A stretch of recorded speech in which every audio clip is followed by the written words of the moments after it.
the true story of a 6-year-old boy who fought in World War II and went on to become one of the youngest heroes of the Soviet army. At the beginning of our story, we're in Russia where a happy family is spending a peaceful day by the river. The little boy, Sergei, is sitting high up on a tree branch. His brother, Panteo, is fishing nearby, and their mother is washing clothes in the river. Everything feels calm until the sudden roar of German fighter planes echoes through the sky. Sergei's mother panics and quickly tells her sons to hide in the bushes because this was the time of World War II. But little 6-year-old Sergei just smiles and says, "I'm not afraid." He picks up his slingshot and fires a stone toward the jet. And just then, the plane explodes and crashes. But when Sergei turns around, his mother and brother are gone. He freezes in fear, and in the next moment, he wakes up. It was only a dream. Then a knock on the door. He thinks, maybe his mother has come back. He runs to open it. But standing there is their neighbor, trembling with fear. She thanks God that Sergei is still alive. And then, with tears in her eyes, she whispers, "Your mother and brother, they're gone." The little boy doesn't understand. He insists on staying home, waiting for his mom to return. But the woman cries, saying, "The Germans have attacked. You need to run." She starts packing his clothes. But before she can finish, German soldiers arrive nearby. She tells Sergei to escape through the window. And as he runs, she's hit by a bullet falling right there. Sergei keeps running through the woods, heartbroken, watching his home burning behind him. He calls out for his mother again and again, but no one answers. That night, he sleeps in the cold forest alone. The next morning, while drinking water by the river, he hears soldiers' voices. He hides behind the bushes. German soldiers are sitting down to eat. Suddenly, a snake slithers near Sergei. He's terrified, but he doesn't make a sound because if the Germans hear him, they'll kill him too. After a while, the soldiers leave. Hungry and weak, Sergei crawls out, hoping to find some leftover food, but there's nothing. He keeps walking through the forest, tired, scared,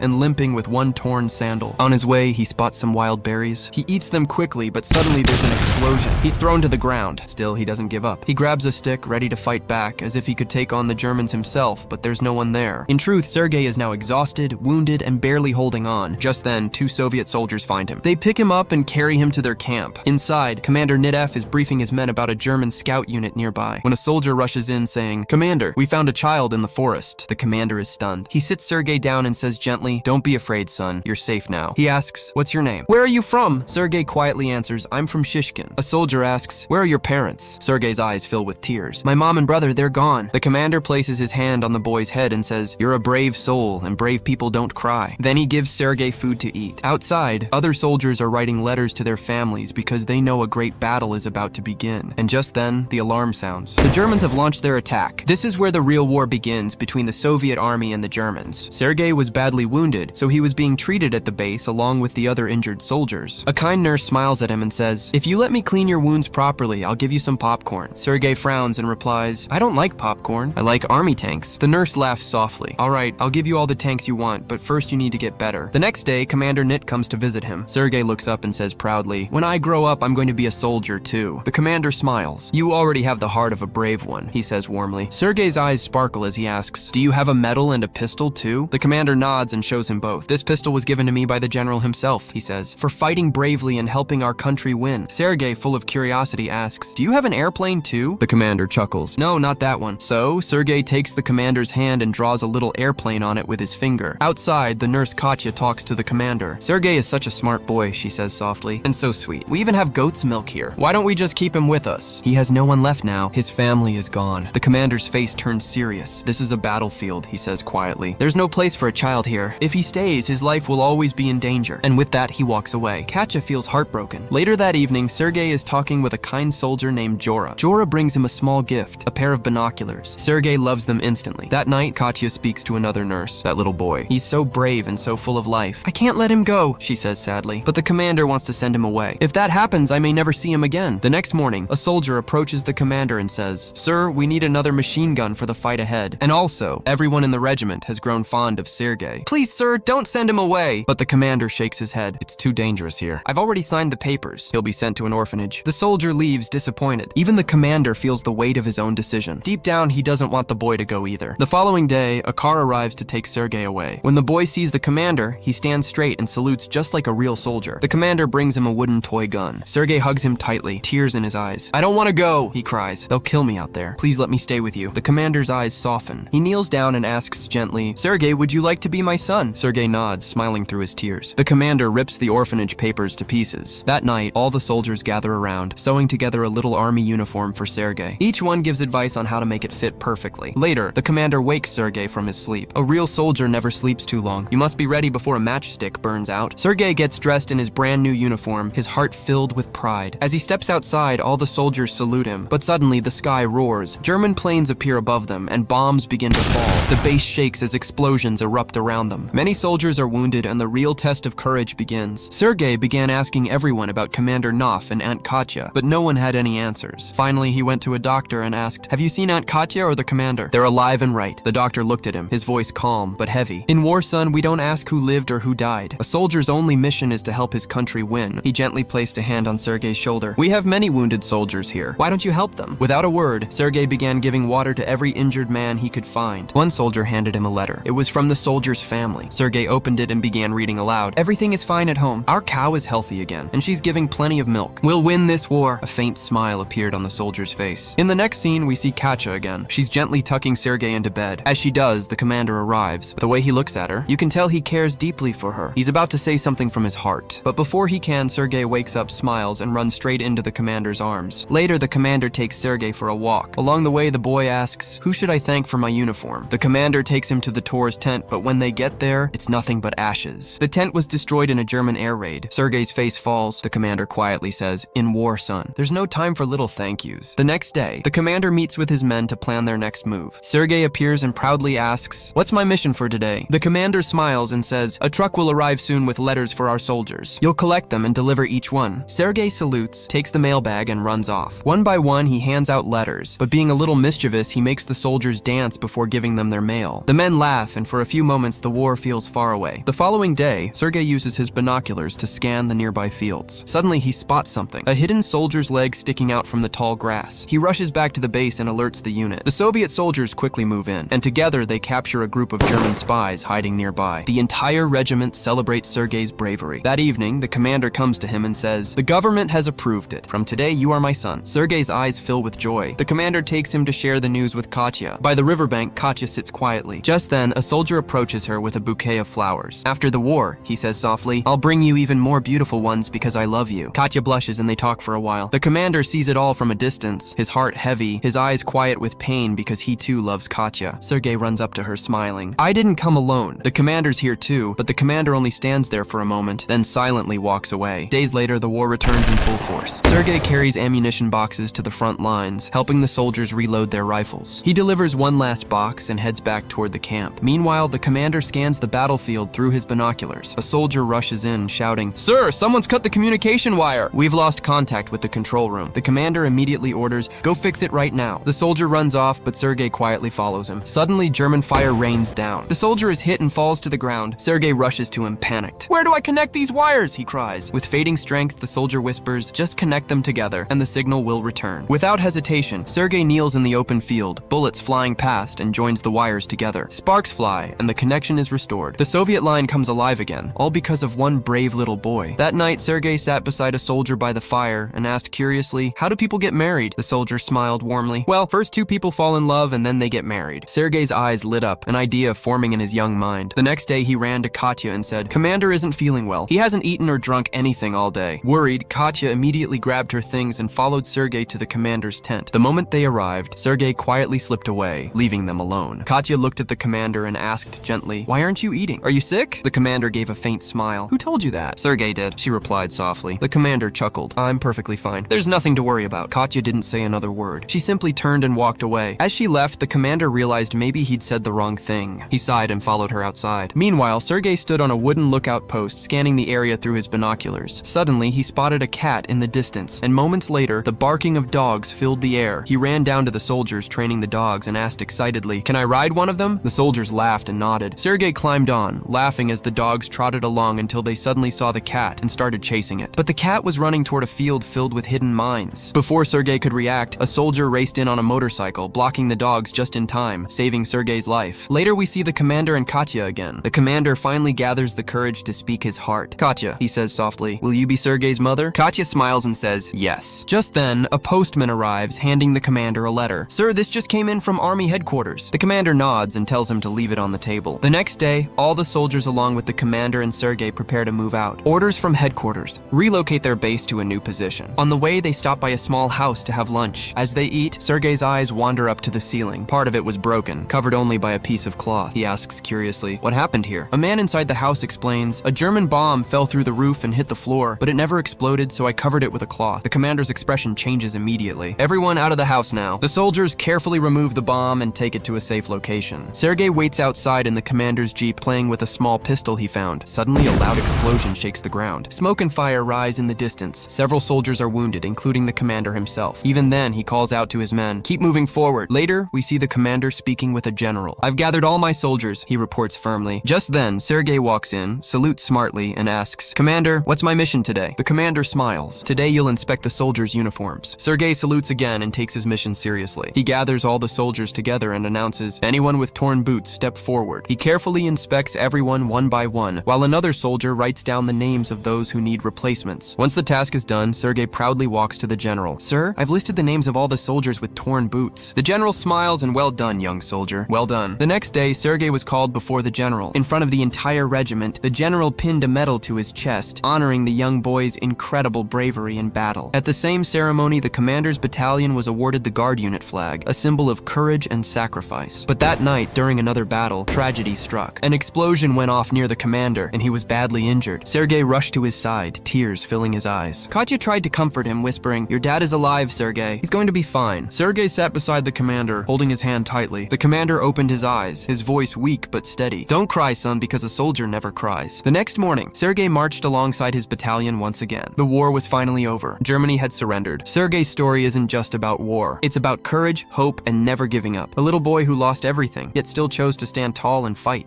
Thank you for watching. Like, share, and subscribe for more recaps like this.